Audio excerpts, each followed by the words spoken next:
had an event they had to go to and had some flight complications, so they'll be back with us today. That's the reason Yvonne and Andre are with us. But fire away with questions. I got to hit the road recruiting here in a little bit, so we'll start to my right. Jake, you said at the start of June there'd be like mile markers for guys like Anthony and LJ. After 6 weeks, what can you learn? Yeah, well, I think both of those guys offensively are dynamic. They got an ability to stretch the floor. You saw a little bit of that. And I think they're improving in some of the other stuff. Like, the big thing for us talking to Anthony is being active on the glass. He's getting better at that. LJ, getting in the paint. He's getting better at that. So giving them kind of one thing to focus on 1 week at a time. And we've seen them make strides that way. And then I think defensively, as is with all freshmen, there's a learning curve. Those guys have great instincts. Like, Anthony has an ability to erase some mistakes and get up and protect the rim. LJ's got really good instincts off the ball. So we're just growing in that stuff. That takes time, but I've been impressed with the progress. Alex and Book, same thing. Like, both of those guys, I'd say their offense is ahead of their defense, but we're getting there. Is it more difficult for a freshman to make an immediate impact than it was maybe 5 years ago with kind of the change of players? Because college basketball is older in general, right? Listen, I think you're still going to see freshmen across college basketball be impactful, and I think we got a couple of them. But I think it's also okay for freshmen to grow and develop. And typically, it's always been hard. You'll see guys maybe have some more ups and downs earlier on in the season before they establish a high level of consistency. We're trying to obviously shorten that for our guys. But is it harder? Maybe, but I think, talent is still talent. And our job now, we have a full summer. We're going to play a couple games in Puerto Rico, so we're going to be able to get them some experience. And we're playing a lot, not as much up and down, but a lot of 5-on-5 still, just to gain experience that helps speed that up for those guys. To have your first 5-star pair in 18 years, do you sense the hype? I mean, do you feel that this is something that hasn't been happening for a while around here? I'm excited about, and I think really Buckeye Nation is excited about this team. Certainly those two guys play a role, but when you bring back, an all-conference guard and John Mobley, and you bring back an Amare Bynum who's going from freshman to sophomore year, and we saw the last 10 games of the season what he was able to do. Guys like that who work really hard, are great young men, mature, they make jumps. So we went after, this was our best probably portal season, as well. So there's a lot to be excited about. Those two guys certainly play a role in that. I think it speaks more about what recruits and what people think about our program and where it's headed, about our development, because those guys wouldn't be here if they didn't believe at a high level in where we're going as a team and how we can help them achieve their dreams as well. Jake, how have Junie and Amari helped with LJ and Ant specifically as far as like mentor and leadership? Because it seems like they're kind of the same body types, player types. Yeah, well, I think Amari's experience in being a freshman so recently is valuable for all our freshmen, because he went through some ups and downs and he had some really hard days. So what I've noticed him is pulling guys aside, talking to them a little bit, and essentially saying, hey, it's going to be okay. Like, sometimes you just need to hear that when you're a freshman. So his experience is valuable. And then Junie's leadership has been one of the best parts about our summer. Like, obviously losing Bruce was a void for us in the leadership front, and Junie has stepped in and really taken that to a whole nother level. He and I talked about how important that was going to be. I knew he could do it, but he's been ahead of schedule as far as leadership goes for us, and that's important for this team. He's certainly not the only one, but I've been specifically impressed with his leadership. As hard as he competes out there, do you have to dial him back sometimes? He competes as hard as anybody out there. Do you have to dial him back? No, we want to compete with all we got every time we're out there. And his competitiveness is important. It's contagious. This is a really competitive group. We got to get better at some other things, break some habits. We got guys coming from other programs. So when you have a player like him who's dialed up like that, it helps set a tone, right? And Bruce did that for us last year. I think Junie got a chance to watch that and sees how important it is, and he is absolutely, in his own way, which is important, right? He can't try and be someone else in his own way. He's done it at a high level. It's really exciting for me as a coach to know you got another player that you can rely on day in and day out to help set a tone. Jake, you guys have had a pretty good track record of improving players' offensive efficiency over their time in the program. Where does that start with Justin? He was saying last week that's realistic. Yeah, it's important. We were very direct about that when we were recruiting him. And, you know, he's got an ability to shoot, he's got an ability to pass, he's got an ability to finish. We've talked a lot about being more efficient with his dribbles. He was getting coached on that today. And we're pushing him to shoot more catch and shoot threes. You know, I think when he first got here, he was passing up. We'd create rotation, get him to a spot, and he'd pass up an open three or even a semi-contested three. We want him taking those shots. So just being specific about when we say be more efficient, what that looks like and feels like, what those shots are, and then we work on them. You know, he was in here 40 minutes before practice started, getting reps up and working on that stuff. So, yeah, we've had success with that. We kind of have a blueprint for that. Obviously, their work ethic is an important ingredient. He has that, so we're confident he's going to make a big jump there.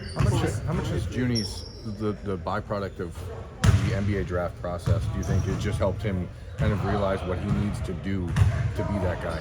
Well, I think it serves as validation, right? And it provides fuel because he knew and we had talked about, we had a pretty good idea of what kind of feedback we were going to get, but when you actually hear it, it hits a little bit different.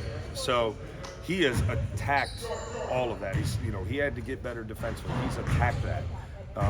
He's got to do some things offensively with his efficiency. He is attacking it. Like the pass, the drive he made going right, instead of, last year at times playing off 1 foot, forcing up a tough two, stops on a dime, kicks out, right? We get a great look. So little things like that are important. He's going to have the ball in his hands a lot for us. And his decision-making, we've already seen this summer improving. Is this time of year different for LJ because of coming in early and reclassifying than, say, the rest of the freshman class? Well, he missed a couple weeks, and everybody else knew they were coming, since, I guess, go back, flashback a year, right? They all knew they were going to get here, when they were coming, all of that stuff. So the first couple weeks for him, I think we're moving a little fast. And that's one of the common things he and I talked about, is just the game was fast, the speed was fast. And I think we're starting to see it slow down for him a little bit. Getting him in here, getting him with Coach Rich, like he had to jump in, after everybody else had a couple week head start. So I've been impressed with the consistency he works at. Like he shows up every day, he brings it. I know he's sore. He might not admit that to you guys, but I know he's sore. I know he's feeling it. We've thrown a lot at him, but he can handle it, and I think that's exciting for what's to come. Do you see the difference in Alex having left UA and gone and played at the level he did to finish high school? It's tough because he was getting great coaching at UA, right? And he got great coaching at Prolific. I think the biggest difference is, you're playing a national schedule, and that there's a lot that goes into travel. Like he knows what it's like to travel. He knows, what it's like to play 3 or 4 or 5 games in a row at a really, really high level. And you get an element of that stuff, when you stay at home. I think both options could have been really good for him. But, him deciding to leave, and I don't want to speak for him, but I know from our perspective, having to play with a roster probably of 10 or 12 Division I players, I think there's some value in that. He had to adjust his game a little bit, which that's unique too. But he's been coached well for a long time, so this wasn't the first time he got great coaching. That's important. Like, being coached well is important, but getting to go against other high major players every single day, I think it served them well. You mentioned the game slowing down for LJ. How much have you seen that with Anthony from when he got here to where he is now? Yeah, big difference. And today was a great example. He's his efficiency is improving, and I think that's part of the game slowing down. He's getting more shots off. That's part of the game slowing down. So, and he's starting to get better defensively. That's again, I don't want to. These guys are obviously, all of them are dynamic offensively. but we got to play well on the other side of the floor too, and they can. We just got to keep building, but those guys are getting better quickly. Why is it important for Ohio State to be a part of this upcoming invitation to Cincinnati and other powerhouse schools and getting a chance to play Cincinnati? Yeah, well, I think, I've been vocal about my desire to create an event in our state that touches all corners of the state, that involves the biggest basketball traditions of our state, and I think it's great for the basketball community in Ohio. And at Ohio State, as a flagship program and flagship university of the state, I think you have a responsibility to help lead the charge with that. It takes all 4 schools to have a desire to do it. And I'm excited that everybody got on board, and it's going to be a great event. There's certainly, it's unique playing, I think, October 7th. Never had an exhibition game that early, so we're still going to be, as will everybody, right, a work in progress. And we'll still be building conditioning and still be building system and things. So the basketball side, we'll see what it looks like. I know all 4 teams are going to compete at a high level. Certainly want that. And what we're going to look for is, right, how do we handle, be our first time playing against someone else? So how do we handle, adjustments, and how do we handle that stuff? So we'll learn a lot about, not where we are for a season. We'll learn a lot about where we are at that point in our preseason. And that's going to be important, because then we can make tweaks and adjustments as the preseason progresses. But most importantly, for the basketball community in Ohio, I am so excited for this event. I think it's a great thing. Well, and beyond basketball, the invitational focuses on mental health and athletes. How crucial is it to share this message and ensure athletes are prepared for mental health? It's absolutely crucial. And whether it's, what Ryan Day has done right across the street, and he's been at the forefront of the importance of mental health in athletes and young people, working with Jay's Light and Coach Grant, and what they've done and how they've been able to spread resources throughout the state to help young people. There's so many layers to this event. That is an important one. And mental health is something we talk about in our program. We have a safe space where guys can, seek help or assistance or whatever it is that they need to help them be the best player they can be the best young man they can be, help them through whatever they may be struggling with. So we embrace support in that space in our program, and I want our guys to, be open about that importance and hopefully share that message with young people, and this will be a great platform for that. Jake, you've talked about your excitement with this team. Do you feel like, compared to maybe past years, that this team is further along at this point in the summer?